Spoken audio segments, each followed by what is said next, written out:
It is 24 minutes after the hour, and longtime friend and longtime educator in the Sylacauga City School System, Matt Hubbard, joins us this morning. Matt, good morning to you, sir. Good morning, Jimmy. Good to have you with us this morning, and been in education a long time. How'd you get started? Well, I'm kind of a legacy educator. My parents were both educators, and so I often tell the story that I never had to guess about what profession I was going to go into. I remember being 5 years old. My dad and I walked into a Jack's restaurant in Attala, and it was during football season.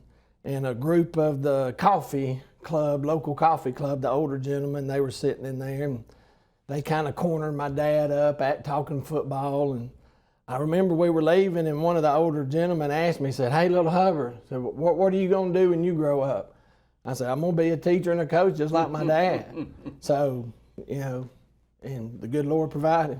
Yeah, so you've been at several school systems. Talk about the first system you were in.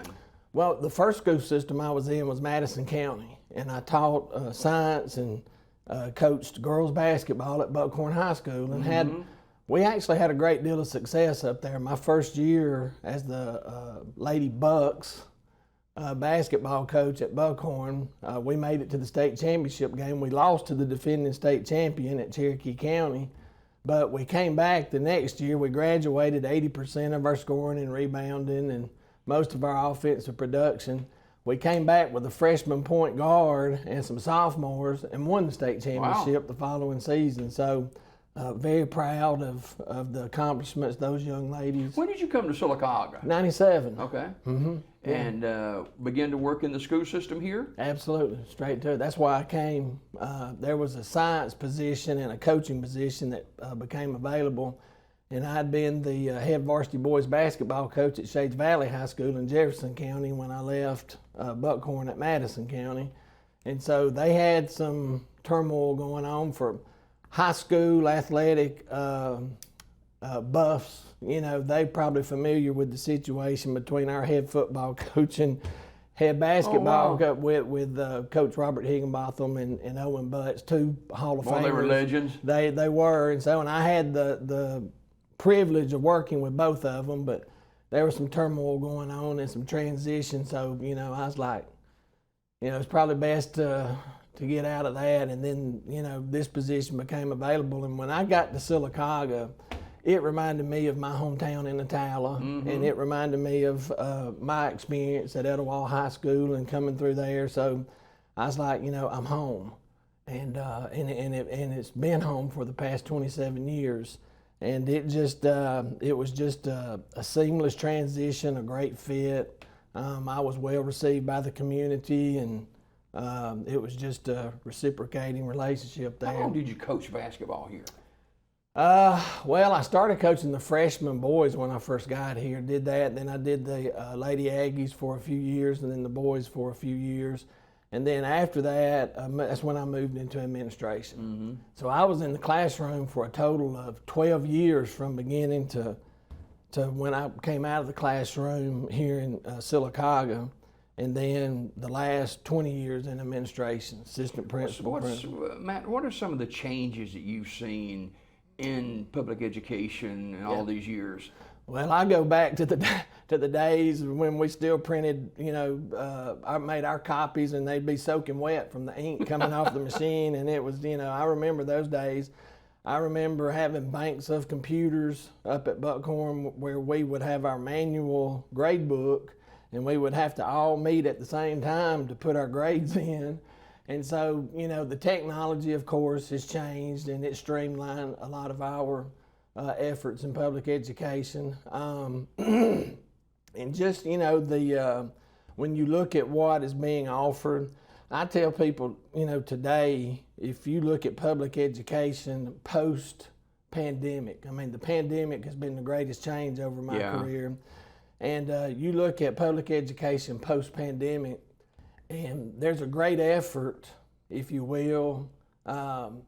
Your junior and senior year at most high schools across the state, it's not this way everywhere, but most high schools, your junior and senior year is kind of a reflection that kind of imitates a junior college experience, a 2-year college experience. And so a traditional high school experience now is probably, just like Sophie, she's going to be a freshman next year. The freshmen and sophomores at Sylacauga High School, that's going to be the closest to what we would consider a traditional high school experience. And then when they hit that junior and senior year, a lot of those are doing dual enrollment, and it really resembles what we would, remember as a college or a collegiate experience. What do you remember about the pandemic? Well, as far as education is concerned. Well, it was a time that really called for true leadership, and you had to be forward thinking. You had to be aware day to day of the changes that were going on, just not in education, but in society, and that's true every day in leadership. But you had to try to stay out in front of that. You had to prepare for, okay, this is not going to last forever. What do we want that transition? But really, we really didn't know from day to day. Yeah. What was going to happen or how we're going to deal with it. Exactly. And so, you're dealing with that unknown. So it tested people's leadership abilities, and, it was a time for folks to come together and really communicate, and to me, for rational and reasonable decisions to be made, and to just, chart that course forward from that point. So, now we have the luxury of hindsight. Now we can kind of look back and say, did we do that well, or how could we have done that better? Who's some of the kids that played for you at Sylacauga? Oh, gosh. And when you were the head basketball coach there as the varsity team? With the Lady Aggies, Takesha Oden and her son Bryce is graduating with my older son Brady here next year. You're that old, man? 53, so, and I don't consider that old at all. It's just experience. I don't either. So, but yeah, I had some great ones. Nadia Swanigan on the girls' side. Of course, I had the luxury of being an administrator when Shakayla Thomas came through, and she was a just good one, once in a lifetime. Yeah. I mean, just to be privileged just to watch Shakayla either in practice or in a game competition was amazing. Then on the boys' side, I had Tim Taylor and Julian Gladness and Mikhail, and Mikhail, he was the younger of the Gladness boys, and Mikhail ended up playing in the NBA. He's right there at the 7. He grew. He had a brother, didn't he have a brother? Yeah, Julian played. Yeah. He played basketball at Alabama A&M and junior college ball, but Mikhail kind of did like his dad, John. And once he got out of high school, he hit a growth spurt. And so Mikhail, I think he ended up reaching 7 feet, set national records for shots blocked, on the NCAA level, and played professional ball. So we've had some talented athletes to come through. And then, of course, as an administrator, I was fortunate enough to hire a state championship coach in Will, and then watch Malik Crawford and those guys win that state championship, and that was just... There was a run in some of that time period. It was just unprecedented almost. It was from David Ball and Josh Golden and Will. That was just it was a fun time. So, and we always have talent here, regardless of the sport. You look at our Parks and Rec program and how active it is. Excuse me. I think we have a record number of kids playing baseball this year through Parks and Rec. So our girls volleyball program through Parks and Rec is growing.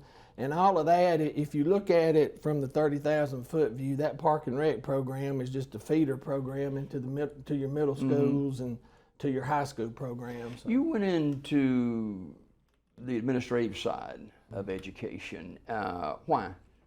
Well, and that's a great question. I haven't been asked that a lot, but it was basically, you look at your sphere of influence. As a teacher, you have influence over those 25 kids sitting in your classroom by the time they're there. Same way in coaching. And so that sphere of influence is limited to direct contact with those kids. I wanted to have a greater impact on the school itself. And so administration is the next opportunity that provides that. And I was fortunate enough to be blessed with that opportunity. And when you get to that level, you're not only impacting procedure, but you start to impact policy at that point in time. And so I wanted to have a greater impact, and then from that point, going to the central office, now you've got an impact on the entire district. So it was just wanting to have that opportunity of a positive impact on the entire school and then the entire system.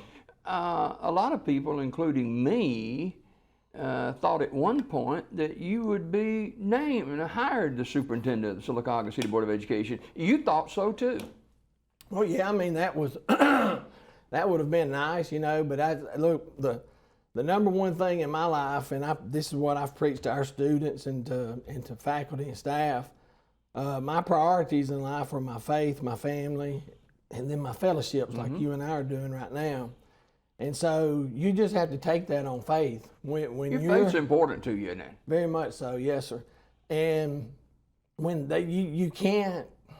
When other people make decisions about your professional career, it is what it is, you know. And so whatever the results of that is, as a Christian, you take that on faith. God's going to open other doors, and He did. And then you have to, you know, what coincides with that is life. You have your professional life and then your personal life, and things that took place in our personal life. If I had been superintendent, I may not have been able to handle some of these as well as we did, or that job as well as it demands. So, you know, you look back on those things, you're just grateful for the opportunity.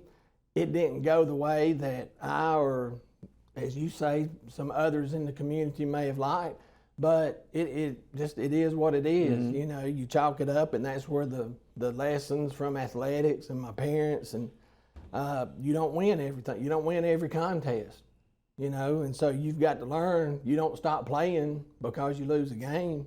You just, you know, kind of pull yourself up from your bootstraps and keep moving. Talk about your family a little bit. Yeah, so we've got, my wife is Natalie, and she's, you know, part of the Sylacauga City School System.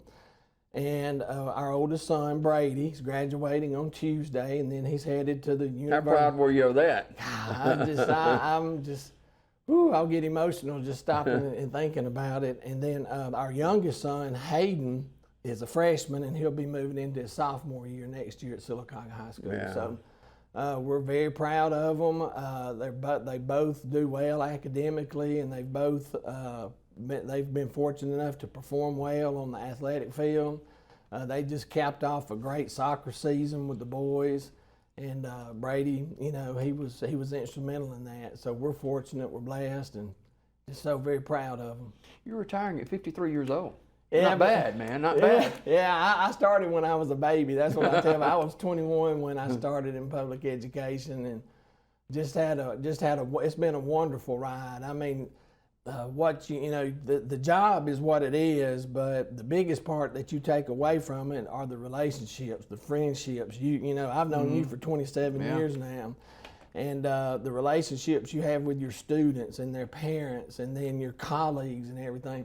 That's the blessing in being, you know, a public educator, and you get to see former students grow. It's just like, and this may be too much information, but our son Brady is dating a wonderful young lady right now. Well, I taught her dad. So, and to see him be the husband he is, to see him be the daddy that he is, that's the reward in being a public ed, and staying where, you know, having longevity in a place, and being able to see. So what's that. next? You know, I know the good Lord hopefully reveal that to me. But if it's like so he hasn't yet. Huh? Well, he usually has to beat me over the head pretty bad quite a few times for me to say yes. You know, this is what I need to be doing. So, but to answer your question, Jimmy Dale, it's wide open. I mean, you know, we just recently moved my dad down here back to Sylacauga Rehab, and so being able to have him nearby. He's special to you. Very much so. He's been a great educator, you know, me, a great leader. He's always been there with some great advice, you know, life advice. And at age 82, he's still mentally sharp. He's in physical decline right now, but mentally, cognitively, he's still sharp as a tack. He still has a sense of humor, And he doesn't mind sticking it to you, especially me. I got you. Yeah, so he enjoys cutting up with people. I remember, to show you how things have changed, I remember years ago when you were coaching basketball, we were trying to get paint to paint the locker room in there or something. Yeah. And so, you did a stepped lot in of with things, a that. lot of hands-on then. Absolutely. That's what I tell people when I look back over 32 years in public. There is not an aspect of public education that I've not done. And that's what I would tell people. That's one of the things, in my opinion, makes a good leader is when people know you've done what you're asking them to do, or that you're willing to do what you're asking them to do. They trust that, and they know that they're being treated fairly and so forth. But yes, I remember you stepped in to help with that painting project in the locker room. Yeah. It was. And so, and that's another great thing of a small community coming together. You find those resources. And typically, our community has always supported our kids, whether it's through Parks and Recs, whether it's through public education. Somebody's going to step up to help with those type projects. And so it's just one of the nice things about Sylacauga. Before we go, how did you become a Christian? Well, it's like I said earlier, the good Lord has to beat me over the head quite a few times. Mine was somewhat of a journey. At age 28, that's when I tell people, I was born and raised in the Methodist Church, and I always strive to live a Christian lifestyle. Mm-hmm. And that can be challenging in your 20s, your early 20s and so forth. And so I tried to, none of us are perfect. I didn't always succeed in that effort, although, I tried. But at age 28, the good Lord put me on my knees and just had that moment and just dedicated my life. And I've tried to live up to that expectation. Now, since then, that's one thing. I married a Christian wife, and I've been a member of our First Methodist Church here in town years ago.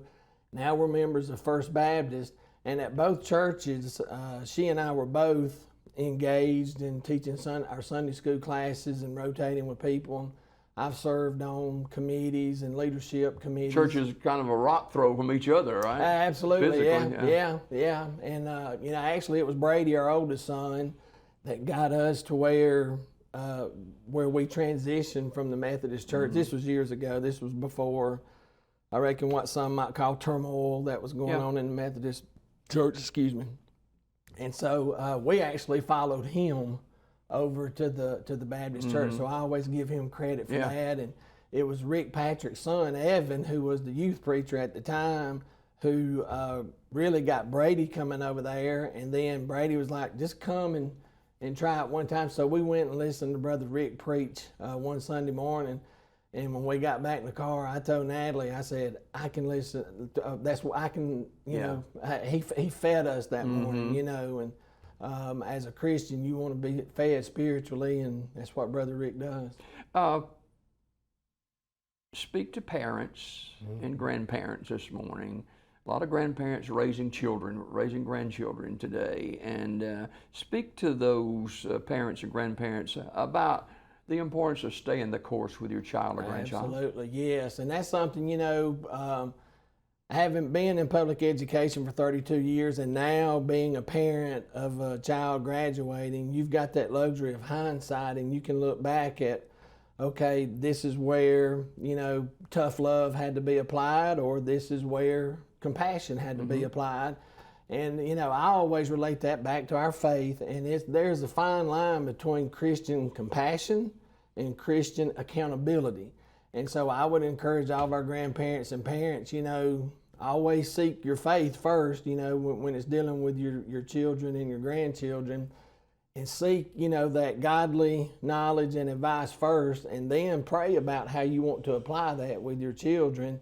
And that has served us well. It served me well in my experiences privately and publicly, working with other people's children and so forth. Yeah. So that's probably the best advice. And stay the course. Don't give up. No, don't give up, because this is what I've learned too. An effort is going to look and feel and sound like a failure until it's completely implemented. And so you may have to wait a year to see your desired outcome. You may have to wait 2 years. You may have to wait longer than that, but stay the course, and if you know, stay true to it, and you're typically going to see that desired outcome. All right, Matt, it's always a pleasure, and with you moving your dad back in town here, I hope y'all stay here a long, long time. Thanks for coming this morning. That's our plan. Thank you, Jimmy Dale. All right, Matt Hubbard, the longtime educator at the Sylacauga City School System, our guest this morning. Matt's been a friend for many, many years, and it's an honor for us to have him with us this morning. We got more Daybreak just ahead. Don't go away.